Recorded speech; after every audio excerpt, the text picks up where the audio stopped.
Hello, and welcome to Informed in 30, National Brain Tumor Society's education initiative committed to providing patients with a brain tumor and caregivers with key information about cutting-edge advancements in brain tumor research and treatment.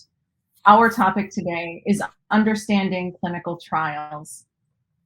My name is Rachel Kittleson, and I'm the Director of Community Relations at the National Brain Tumor Society and a member of the NBTS Personalized Support and Navigation Team.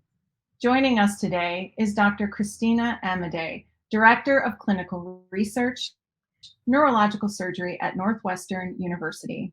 Thank you, Dr. Amidei, for being with us today. Very pleased to be here, Rachel, and I'm looking forward to working with our community today on this very important topic. Clinical trials are studies designed to test the most promising new treatments. People participate in a clinical trial for various reasons: to try a new treatment method, to contribute to the development of future treatments, or to help find a cure. Most clinical trials require a patient to qualify with certain medical criteria. Some trials can be joined before your first surgery, others during radiation, and others at the point of recurrence. We are so fortunate to have you here with us today, Dr. Amidei, to provide some great content to help our brain tumor community better understand clinical trials and why they are important for the brain tumor community. Deciding about a clinical trial can be a challenge, and I'm hoping that by the end of this presentation, you will have a guide to help you in discussing clinical trials with your provider and also in making decisions about your participation in clinical trials. First question that commonly comes up is, what really is a clinical trial? By a definition, it is a structured treatment program that is designed to identify risks and benefits of a new or experimental treatment option that is being offered as compared to what is currently the standard of care. And a couple key points there are, first of all, it is a structured treatment program. The structure of that program is important for you to follow. And it's when people keep you on a clinical trial, there are very strict rules that you have to follow. And I'll address that a little bit more in detail in a minute. In addition, anytime something new is introduced, we always have to know the risks and the benefits of what we're doing. And so a clinical trial really focuses on trying something new while trying to understand those risks and benefits. And at the same time, comparing it to the standard of care to tell us whether it's better, the same, or worse as an option for treatment compared to that. The term standard of care is used a lot, and standard of care that we have today for treatment of a brain tumor focuses on surgery and radiation therapy, temozolomide, and a very limited toolbox of other treatments that we can offer patients. But all of those have been introduced into care based upon previous research through clinical trials. When we talk about clinical trials, the other thing we need to think about is that it's not necessarily what we call an either or comparison, either one or the other being the beneficial one. There are times that we consider a drug or treatment option or a therapy approved based on something that might be just as good as something else. So it's not necessarily an either or comparison that we think about. Now, when we talk about clinical trials can test drugs, for example, temozolomide, immunotherapy, newer drugs that are targeted towards specific aspects of brain tumors, but they can also test devices. We don't think a lot about that in persons with brain tumors, but in actuality, the most recent approaches are actually testing devices. For example, there is a sonication device that now is under study that opens up the blood-brain barrier to allow chemotherapy to get into the brain. And that's a device type study. There's another device that carries in a microsphere, for example, radiation or radioactive substances that can be delivered direct into the tumor. So those are device type studies. Clinical trials can also test other therapies. For example, radiation therapy, or that's how tumor treating fields as well became involved. It's an electrical type of therapy, also a device as well. But trials don't always just test drugs or devices. There are other trials that are either present or have been recently conducted that look at, for example, comparing two different forms of, for example, radiation therapy, proton therapy, or gamma wave therapy, comparing two dosing formats of a drug, intravenous versus oral, to see if one is beneficial over the other and then still achieves the same results. We also have found exercise programs that we now can measure changes in the brain after exercise to improve clinical outcomes. Those are additional examples of clinical trials. So clinical trials are just not drug oriented. They can test many things. And if you are looking for different treatment options or ones that you have a different set of side effects, then you might look at or talk to your provider about what options are open to you in that realm. Another logical question is, why would I participate? Well, Rachel already alluded to some of the reasons this morning about why it is that individuals think about participating in clinical trials. We're unfortunately aware that we currently do not have a cure for for many types of brain tumors, and we want to move forward and get closer to that cure as much as we can. We also know that side effects of treatment occur, and we want to participate in trials that may in turn evaluate improving some of those side effects or minimizing the impact of those side effects. In addition, we participate because there could be potential benefit.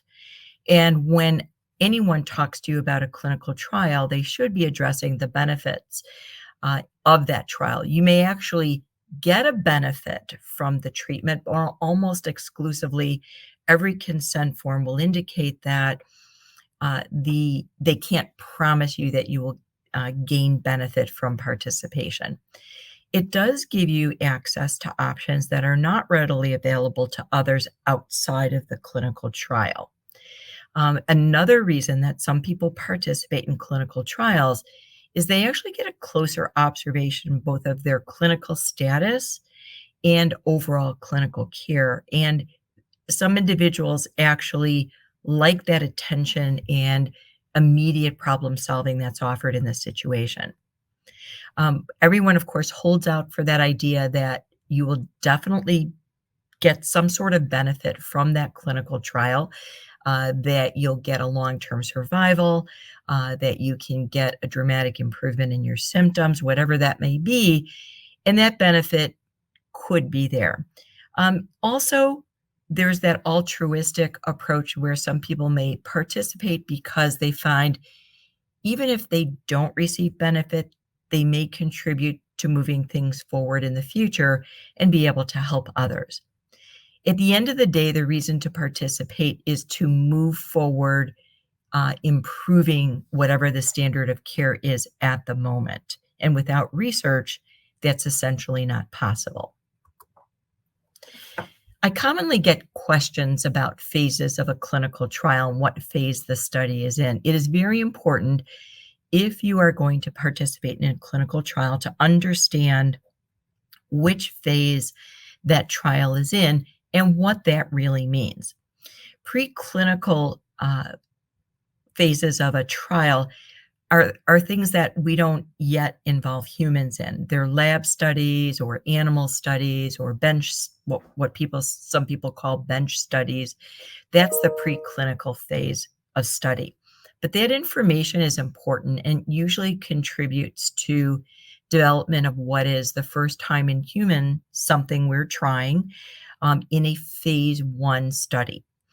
Phase 1 studies usually are focused on safety.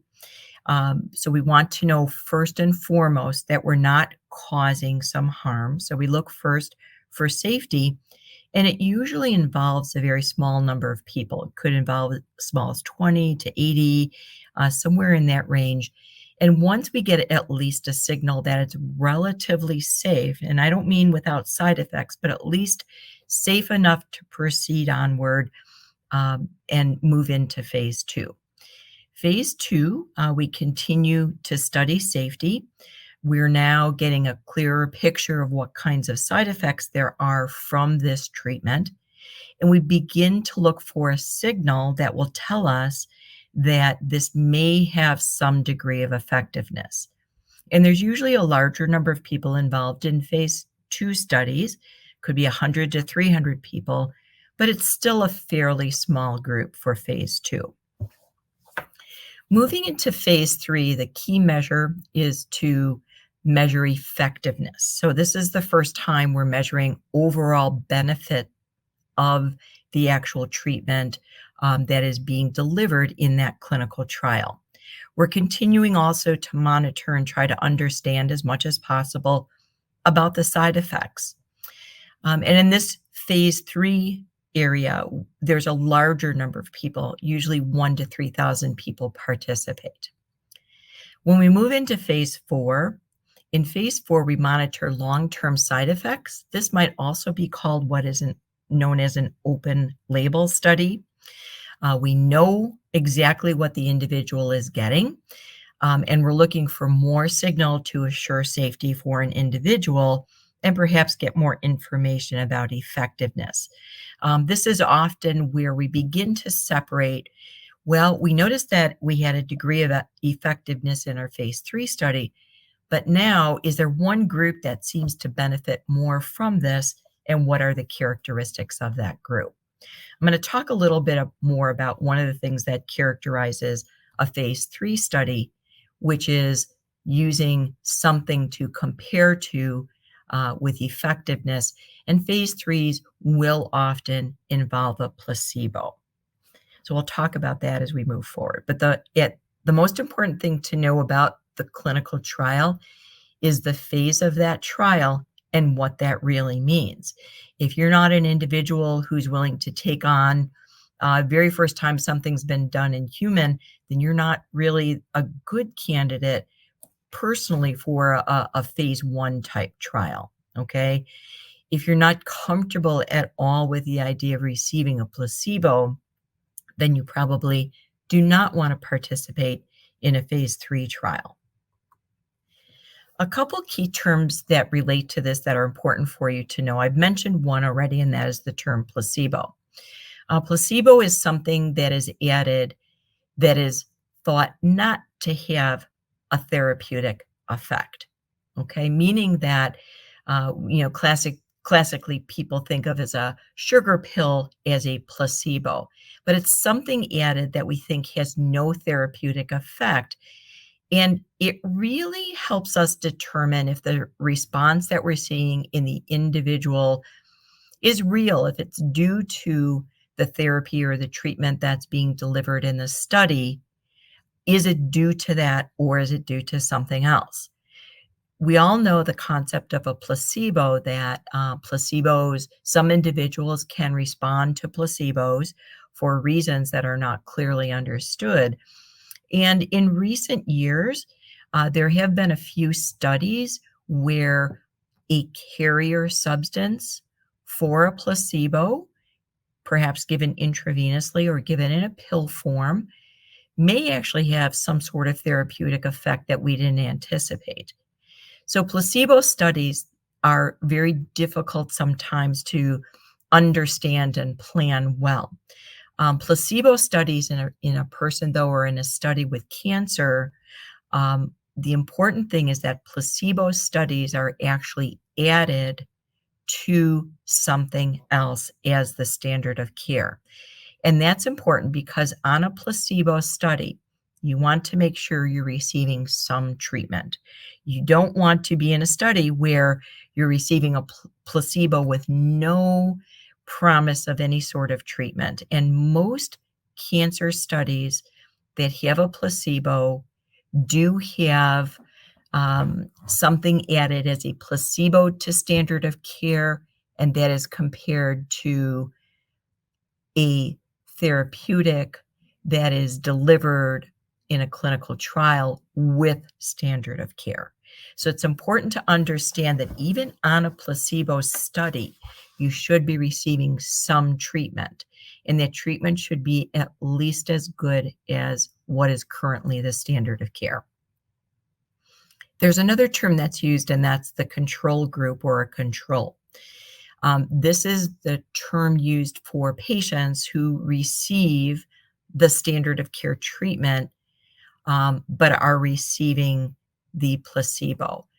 And the reason, again, if you keep this in the back of your mind, the reason that placebo studies are necessary is we really want to know if the effect that we're seeing is due to the addition of that therapy. Another term that's used that's important to understand is the term blinding, okay? Blinding means unaware. And what's called a single blind study, patients are not aware, but doctors or the researchers are aware of what you're receiving, okay? This is common actually in studies where surgery is done.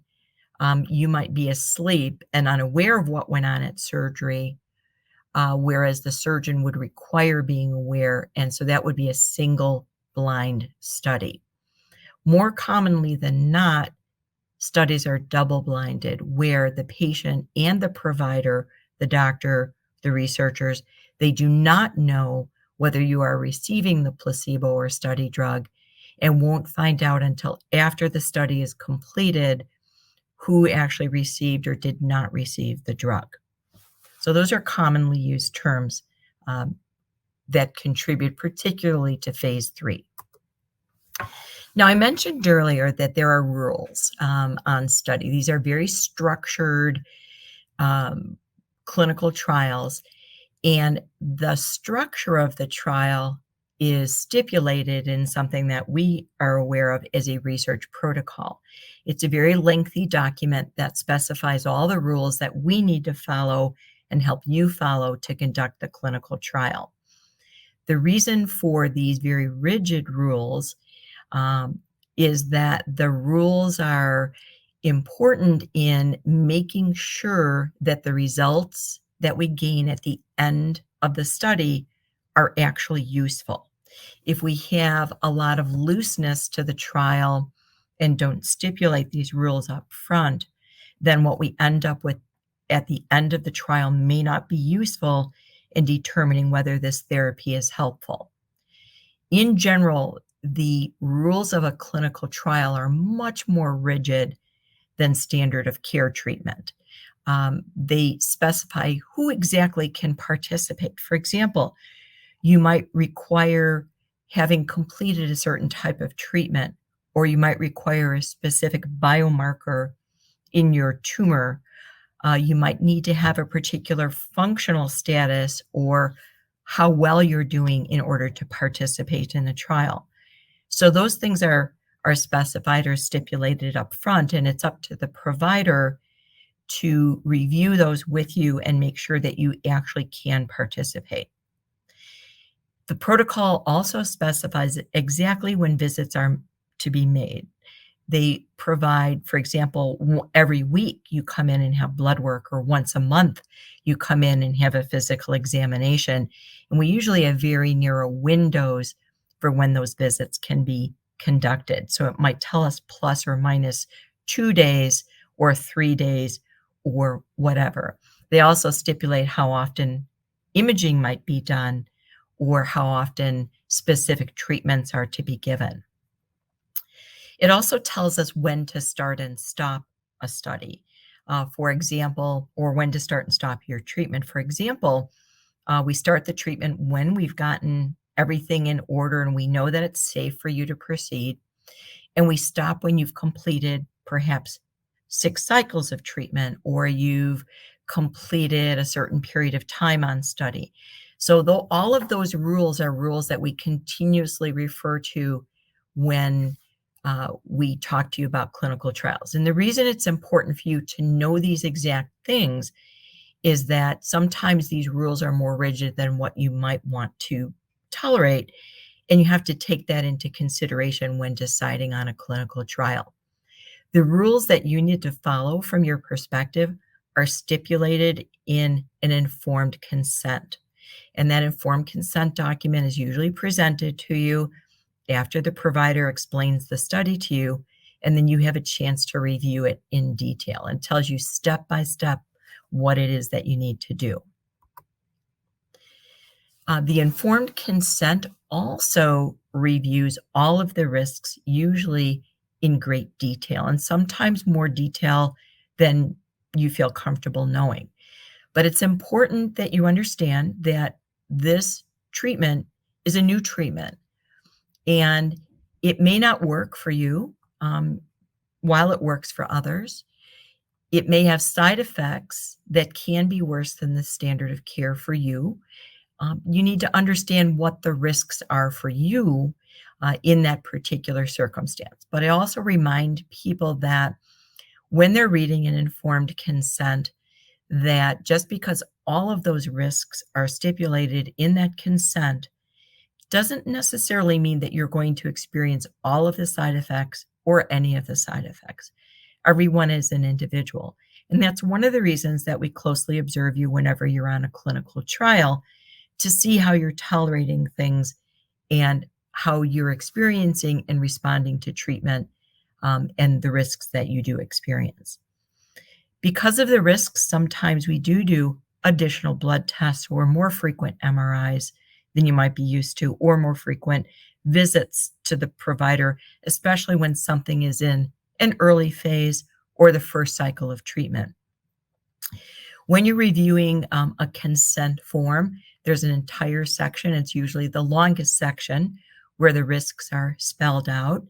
And they're usually separated, not always, but usually separated into sections that are the most likely or the ones that are expected, those that are less likely or unexpected, and then ones that are rare or uncommon, but usually those are the serious ones that you need to pay attention to. And you can always ask questions for more detail from the provider about what those risks mean specifically to you. For example, if you have a seizure history and a risk is seizure, then you might need to know, is the risk higher for you because you have a seizure history already? One other important point with the risks that are listed in a consent form is that the risks can be very difficult to distinguish from some of the effects of the disease that you're experiencing itself.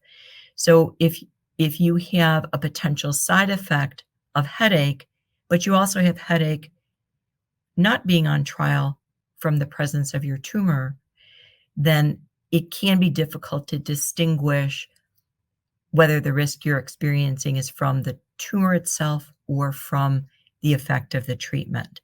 So things are spelled out, but you need to also keep in very close communication with your providers about what you're experiencing, and don't assume that those are expected because they're listed in the consent. Work with your provider when you're on a clinical trial to really make sure that everyone understands what you're experiencing and what can be done about it. There are rights and responsibilities when you are on a clinical trial. In a clinical trial, you have a right to ask questions at any point in time and get answers about specific trials and specific questions about the trial itself. You should not sign a consent form until you've had the opportunity to ask and have answered all of your questions. You also have a right to receive usual care, and you should at that same time be presented options other than research to consider at that phase of your care that can be helpful. You also have a right to confidentiality. Research records are as confidential as your own personal medical records. Having said that, though, access to your medical records when you're on a clinical trial is separate and distinct to research record access. So you might have a lab test done that's posted in your medical record while you're on a clinical trial. You can view that, you can see the results, you can discuss that with your provider. But if a special laboratory test was done, that's not part of your medical record, but it is in your research record, you will not have access to that. And generally, you should be aware that you don't have access to your research records other than to say you received treatment on a clinical trial. I mentioned earlier that you can, on a placebo study, later on down the road, after a study closes, you can learn about what treatment you did receive, and that's after a study is completed and blinding is broken. So you can always ask for that knowledge later on down the road.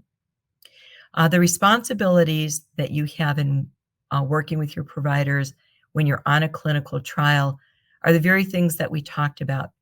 We have to follow rules, attend visits, attend appointments. Nowadays, we do try to build more flexibility into many clinical trials since COVID, and build in flexibility for telehealth visits. But it's important to understand that some of these tasks that we ask you to complete or visits we ask you to attend might require being done in person, and you need to consider that. Also, I want you to remember that you are part of your care team. Your provider might be directing the clinical trial for you, but you are part of that team. They can't force you to be on the trial. You can stop the trial at any point you wish, but you are an important part of that team. You are a contributor, and I like to think of you as part of that team of your overall care, and you have an important voice to let people know what you are experiencing. And again, don't assume anything is expected on that clinical trial. If you're experiencing something, please talk about it if you're not asked directly about it. Another question I often get is, what about costs? The consent form that you will review will include a section about what you will pay for and then what will be paid for by research. There is an extreme amount of variability in what is covered by a research fund for a clinical trial. More common than not these days, your insurance company is billed for a part of your care while on a clinical trial, but anything that would not be considered standard of care or be done as something unique for the clinical trial is generally paid for by a research fund. In the United States, insurance plans are required, and these are commercial insurance plans, are required to pay for routine care that is given within a clinical trial with some rare exceptions, okay? As long as you're getting routine care, then your care should be covered. However, some insurance companies will still try to deny coverage for any care provided while you are on a clinical trial. Medicare is much improved, but that used to be a major concern for them. And we do require clinical trials nowadays to have a Medicare coverage determination before we actually open up the clinical trial, so we know that Medicare will support that clinical trial. Another thing about costs is there may be additional costs for you because visits are more frequent. For example, transportation costs or parking costs, and those are not covered in a research study. What I would advise you to do is to talk with your provider if you're concerned about additional costs attributed to a trial that you don't feel comfortable in taking on. Don't let that be the reason for you not being able to be involved in the study. You can ask for consideration for additional support, possibly from another fund, not related to the research. But most important, don't assume that everything on the trial that happens is covered by the trial, because more often than not, some will be billed to your insurance. Always helpful to ask, and ask on an ongoing basis what is covered and what is not. Other important considerations: only you can decide about participation in a clinical trial, not your spouse, not your children, not your parents. You're the one who has to take the risks. You're the one who may experience the benefits. So your participation decision is only up to you. And in fact, we don't I would say probably all clinical trial consents will not allow anyone but the person undergoing the trial to provide consent. I encourage you to read the consent. Yes, they are very long. They are very dry. You should be provided a consent, write all over it, any questions that you have. If others want to help you in a decision, ask them to read it and see if they can come up with any other questions you may not have thought of. Get that input. Remember too that you can start a clinical trial, and if you're into that trial and you do not like anything about it, you don't like having the frequent visits, you don't like the treatment side effects, you don't feel comfortable with anything at any point in time, you decide to stop it. You just need to notify the person responsible for the clinical trial. And one last thought I want to leave you with here is that you should really ask about clinical trials at every visit with your providers. Ask if you're eligible for anything. Ask where you should be looking for clinical trials. Don't wait for someone to offer a trial to you. We very much encourage early involvement in learning about clinical trials along the way. You might go on to sites that I've listed in the resource list at the end of this and find that you can learn more about clinical trials, but sometimes the information can be overwhelming. So ask your providers for clarification and direction. You can also look at your treating facility website. Our website has clinical trials that we continuously update as they open and close or are paused for a brief analysis. And it's helpful to do your own research. I did mention that no one else can decide on a clinical trial for you, but if you have friends and family that want to be helpful to you, ask them to participate in looking for clinical trials out there for you. Some of the resources for clinical trials, probably clinicaltrials.gov is the most commonly used one. It does have inclusion criteria, so it'll give you an idea, at least preliminarily, whether you might be eligible. And there's usually basic information about the trial. It also tells you geographically where the trials are. Other sites that I have listed here on the resource list are, I think, very helpful to seek out periodically. And you may find even in your local area, resources that I don't have listed on here. I think, Rachel, I'm going to let you take over at this point. I know that your organization as well does have these resources available, and they do kind of a clinical trial review and continuously update on your website as well. Thank you so much, Dr. Amidei, for an outstanding presentation to help inform our patients and caregivers. I wanted to add, as Dr. Amidei had pointed out, that the National Brain Tumor Society does offer a clinical trial finder, which provides a quick way to search for a local trial treatment for your specific tumor type.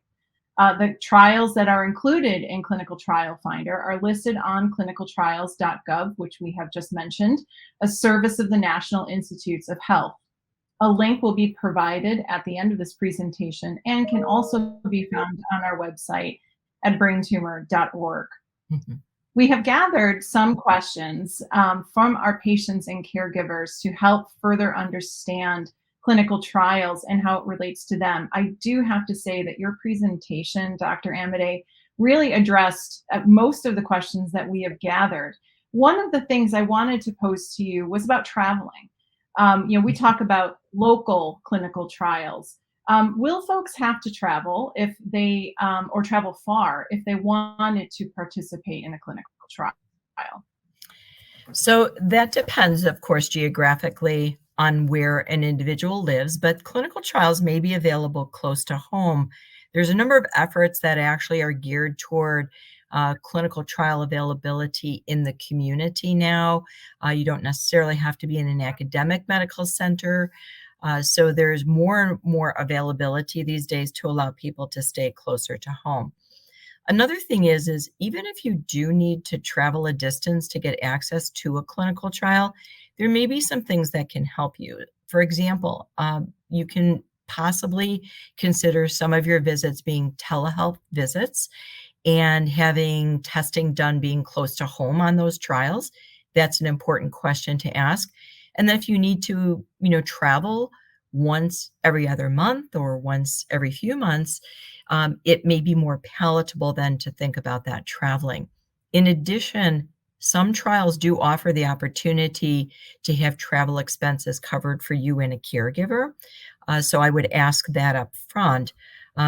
So I wouldn't necessarily eliminate a study because it's far away or required for you to travel until you know more about it and see if it might be workable for you. Does that help, Rachel? Yes, absolutely. And I will add that in all the work that I do with patients and caregivers, we do have, while NBTS does not provide financial assistance, we do provide a list of resources that are specific to traveling. And so oftentimes if people do come to us, we do send those out, and they can kind of hunt those down and see if in fact those resources can help them with the travel expenses incurred as well. So no, that's great. Thank you. Dr. Amidei, thank you for joining us today. We appreciate you creating such meaningful content for our community and answering the questions that help them to better understand clinical trials and how they impact research, treatment, and breakthroughs. Thank you for allowing me to be here to work with this community today, and it was a pleasure to present this information. I also want to thank our community for watching Informed in 30, Understanding Clinical Trials. Be sure to visit our website at braintumor.org to view our previous recordings to learn more about other topics important to the brain tumor experience. Thank you so much for joining us.